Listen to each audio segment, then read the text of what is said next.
Em nome do Pai, do Filho e do Espírito Santo. Amém. Amados irmãos e irmãs, é com muita alegria que nós estamos aqui para juntos estudar e meditar o Evangelho que a nossa igreja nos apresenta para esta segunda-feira da sexta semana da Páscoa. O texto se encontra lá em João 15 e nos diz assim: Naquele tempo disse Jesus aos seus discípulos: Quando vier o defensor, que eu vos mandarei da parte do Pai, o Espírito da verdade, que procede do Pai, ele dará testemunho de mim. E vós também dareis testemunho, porque estáis comigo desde o começo. Eu vos disse estas coisas para que a vossa fé não seja abalada. Expulsar-vos-ão das sinagogas, e virá a hora em que aquele que vos matar julgará estar prestando culto a Deus. Agirão assim porque não conheceram o Pai nem a mim.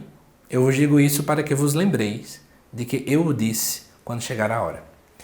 Amados irmãos e irmãs, a cada dia mais na liturgia nós vamos aprofundar sobre o Espírito Santo. Isso porque nós estamos nos aproximando do Pentecostes. A liturgia é muito pedagógica. E aí vamos lá, aqui Jesus fala do defensor, não é? É a expressão do termo grego paráclito que a liturgia traduz como defensor. A palavra paráclito ela pode ter muitos significados. Mestre, consolador, né? Mestre no sentido de que pode nos ensinar algo, consolador porque não nos deixam órfãos. E hoje, nesse contexto especificamente falando, a melhor tradução seria advogado, no sentido de que intercede por nós, igual como um advogado faz diante de um tribunal, que fica lutando por aquela pessoa, para mostrar que ela, né, ela merece uma segunda chance, enfim.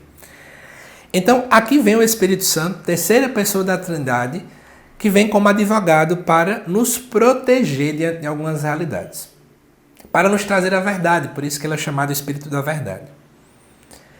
Só que aí eu quero chamar a atenção de algumas coisas que Jesus coloca. Segundo o versículo 1 do capítulo 16, isso aqui é dito para que a fé daquele povo não seja abalada. E por que isso é colocado?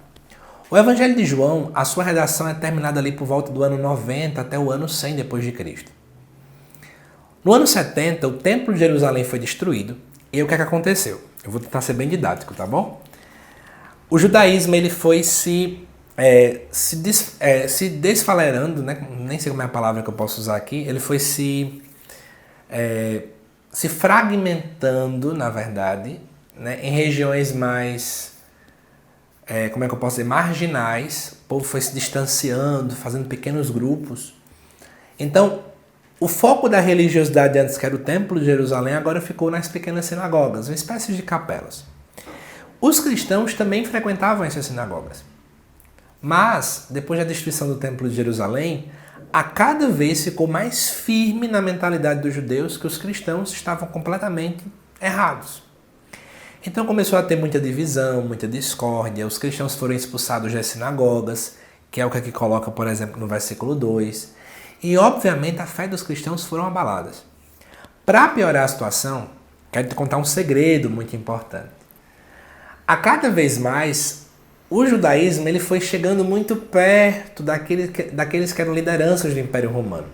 Por exemplo, na época de Jesus, o próprio sumo sacerdote era escolhido pelo imperador. Então vinha de cima a coisa. Então já vinha toda uma dinâmica ali que era apoiada pela questão imperial da época. O cristianismo não tinha voz nem vez, não tinha jeito para nada. Então, partindo-se desse pressuposto, a gente percebe que o cristianismo era afrontado no aspecto político, no aspecto social, no aspecto religioso em relação ao mundo judaico. Então a fé daquele povo podia ficar muito abalada. E veja, para o judaísmo qual era a ideia? Que quem era cristão era um idólatra. Porque lá em Deuteronômio 6 diz que só existe um Deus. E Jesus era um homem que se fazia Deus. Então não existem dois deuses. Tudo isso porque o judeu nunca imaginava que Jesus era o Deus que se fez homem. Eles sempre acharam que Jesus era um homem que se fazia de Deus. Então, veja como é que era uma realidade muito delicada naquele tempo. E Jesus vai dizer: eu não vou deixar vocês sozinhos. Vocês receberão um advogado que vai defender vocês, que vai ajudar vocês. A mesma coisa ele repete para nós hoje.